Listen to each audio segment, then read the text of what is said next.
안녕하세요. 저는 주식회사 벤스랩의 정종문 교수입니다. 오늘은 알레르기성 비염을 제대로 알아야 개선을 하지요 라는 제목으로 강의를 시작하겠습니다. 첫 번째 이제 슬라이드가 알레르기란 도대체 뭐냐.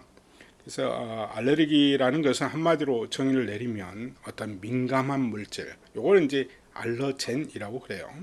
이 알러젠의 반복된 접촉으로 발생하는 면역계의 과민 반응. 이 알러젠은 실은 뭐 세균이나 뭐 이런 바이러스나 그래서 우리 몸에 어떤 전염성, 어떤 질환을 일으키는 그런 미생물이 아니고요. 대개 보면 별로 우리 몸에 해를 끼치지 않는 물질, 뭐 꽃가루라든가 아니면 진드기 분변이라든가 이런 거예요. 이런 것이 알러젠에 해당되는데 요거에 대해서 이제 과민하게 면역 반응을 나타내는 거, 요거에 이제 알레르기죠.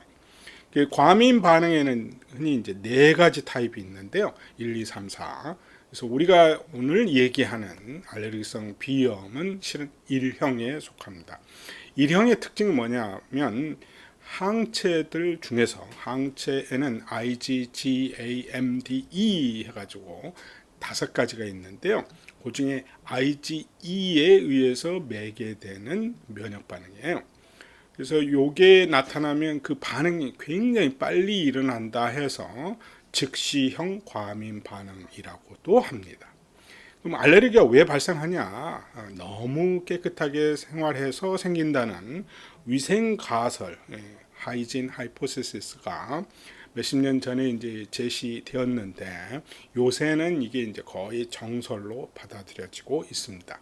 이게 기생충에 대한 그 방어 기전을 우리 몸이 갖추고 있었는데 이제 기생충이 없어지니까 백수가 된 이 방어 기전이 별로 해가 되지 않는 물질에 대해서 과민하게 반응을 보인다. 그래서 알레르기가 생긴다라는 것이 정설로 받아들여지고 있습니다. 그래서 이제 이 그림 보시면 1, 2, 3, 4 해갖고 정리를 해놨는데 이게 이제 면역학 교과서에 나오는 얘기예요.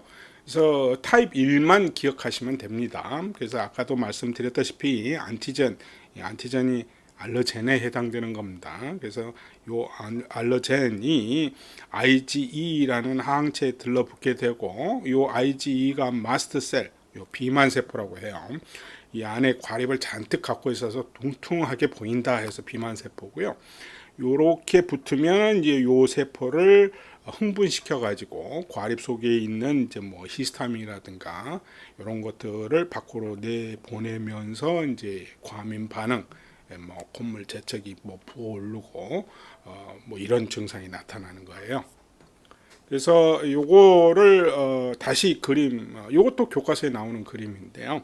알레르기 유발 물질을 이렇게 이제 표현을 했어요. 고분자고 반복되는 어떤 구조물이다 이런 뜻인데, 요게 이제 B세포에 달라붙으면 B세포가 항체를 만듭니다.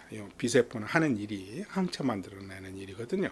그래서 이 B세포가 열심히 IgG를 만들다가 옆에 이제 TH2라는 보조 T세포가 자극을 주면 B세포가 어느 날 IgG가 아니고 IgE를 만들어내는 겁니다. 이 IgE가 만들어지는 순간 이제 알레르기 체질이 되는 거죠. 그래서 이게 이제 알러젠하고 결합하면 다행인데 이게 결합하고도 남는 것이 있잖아요. 그 남는 것이 비만세포 표면에 가서 척하니 달라붙는. 이게 결합력이 워낙 세가지고 한번 달라붙으면 떨어지지도 않아요. 이러고 있다가 다시 아까 그 알레르기 유발 물질이 또 침입해서 들어오면 요 그림처럼 되겠죠. 이렇게 되면서 세포 안에 이제 신호를 보내서 세포로 하여금 흥분시키고 그래서 그 과립을 터트려 버리는 거예요. 그래서 비만 세포 활성화라고 그러는데 쉽게 얘기하면 비만 세포가 몸 안에 가지고 있던 그 과립 속을 그 물질들이 그냥 밖으로 뭐 왕창 터트려서 나오는 거. 요거를 이제 활성화됐다 얘기하면서 그 물질들이 이제 우리로 하여금 이제 콧물도 흐르게 하고 재채기 나게 하고 뭐 코 가렵게 하고 뭐 눈물 찌끔찌끔 나게 하고 아주 사람을 추접스럽게 만들죠. 그렇다면 이제 알레르기성 질환을 일으키는 요 알러젠에는 크게 어떤 것들이 있느냐? 아까도 얘기했다시피 어떤 미생물 우리한테 뭐 질환을 일으키는 뭐 콜레라, 장티푸스 뭐 이런 것도 아니고요. 코로나 바이러스처럼 바이러스도 아니에요. 예, 일반적인 뭐 꽃가루, 돼지풀, 집진드기, 분변, 반려동물, 비듬, 곰팡이, 포자, 담배 연기, 페인트, 화학 용매, 뭐 곤충독, 주사제, 약품, 땅콩, 각각류, 뭐 껍질, 달걀, 어류, 뭐 등등 별로 해롭지 않은 물질들인데 요거에 대해서 과민 반응을 보이는 거죠. 그래서 경로는 코나 피부에 찔려서 혹은 음식으로 아니면 피부와 자주 접촉하는 통에 이제 이 알러젠에 대해서 과민 반응을 나타내는 겁니다. 그러면 알레르기성 비염의 증상은 뭐냐? 콧물은 빨갛게 흐르고요. 가래는 거의 없습니다. 그 다음에 이제 아주 코가 가렵고 재채기를 많이 하죠. 이거 재채기 아주 죽습니다. 그 다음에 발열도 그렇게 심하지 않아요. 근데 이제 축농증이나 일반 감기 같은 경우는 콧물도 누렇고 일반 감기는 좀 맑은 편이지만 그 다음에 축농증은 누런 가래 냄새도 좀 나요. 그 다음에 재채기는 축농증은 거의 안 하고요. 일반 감기는 좀 하죠. 코감기인 경우에. 그 다음에 이제 발열 증상이 좀 심합니다. 그렇지만 알레르기성 비염은 염증이 아주 심해지기 전까지는 그렇게 발열 증상은 없는 편이에요. 그 다음에 알레르기성 비염의 치료는 크게 세 가지가 있고요. 회피, 그 알러젠을 피해 다니는 거예요. 그 다음에 약물, 요거는 대표적으로 이제 염증을 가라앉혀야 되니까 코에 이제 스테로이드 호르몬, 요거를 이제 스프레이 해주는 거나 아니면 먹거나 아니면 주사를 해주는 거죠. 그 다음에 이제 면역요법인데 요게 이제 원천적으로 알레르기성 비염을 치료하는 방식인데 조금 시간도 많이 걸리고 돈도 들고 그렇습니다.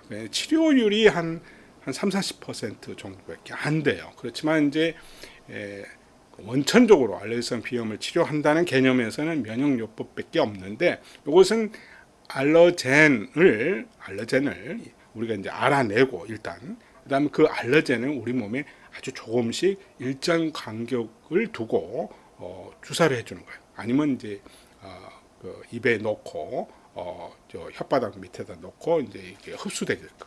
그래서 이제 요 물질이 계속 우리 몸에 들어오니까 별거 아니네라고 느끼게 만들어주는 거죠. 이런 것을 이제 관용이라고 그러는데 면역학에서는 톨러런스. 이게 별거 아니네라고 생각을 하게 만드는 거죠. 그래서 더 이상 면역 반응을 일으키지 않게끔 해주는 방법. 요게 이제 면역 방법 요법입니다. 요약 정리해 보면요. 알레르기란 우리 몸에 별로 해롭지 않은 외래 고분자 물질에 반복적으로 노출되었을 때 나타나는 과민 반응이다.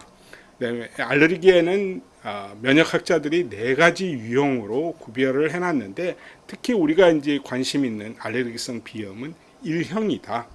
그다음에 1형에는 이제 특징적인 게 IgE라는 항체하고 마스터셀 비만 세포가 관여한다. 그러면 이런 것에 의해서 일어나는 증상에는 뭐가 있냐? 우리 어렸을 때 나타난 아토피, 그 다음에 이제 청년층에서 나타나는 알레르기성 비염, 그 다음에 나이 들어서 생기는 만성 천식, 그 다음에 소화기성 알레르기성 뭐 질환 뭐 이런 것들이 있습니다. 근데 대개 보면 이런 그 타입 1 알러지는 우리의 생명을 뭐 앗아간다든가 뭐 이렇게 이제 무서운 것은 아닌데 굉장히 삶의 질을 떨어뜨리는 그런 질환이에요. 알레르기성 비염의 특징은 수양성 콧물, 재채기, 코 가려움증, 코막힘 등의 증상을 보이고 알레르기 유발 물질은 집진드기, 뭐 분변, 그다음에 꽃가루, 반려동물 비듬, 뭐 새우 껍질, 유기용매, 담배 연기, 달걀, 어류, 너트, 콩가루, 뭐 유제품, 니켈, 곤충 독 등 다양하게 있습니다. 치료 방법에는 세 가지가 있는데 회피한다, 그다음에 약물 대표적인 게 스테로이드, 그다음에 면역요법 알러젠을 주기적으로 이렇게 우리 몸에 넣어줘서 별거 아니네라고 관용을 베풀게 될 때, 이게 이제 원천적인 치료가 되는 거죠. 하여간 알레르기성 비염은 고질병이다. 쉽게 낫지 않는 병이다. 그렇지만 치료 방법은 몇 가지 있다. 그렇지만 획기적으로 치료하는 약은 아직 없다. 이렇게 결론 지을 수 있습니다. 감사합니다.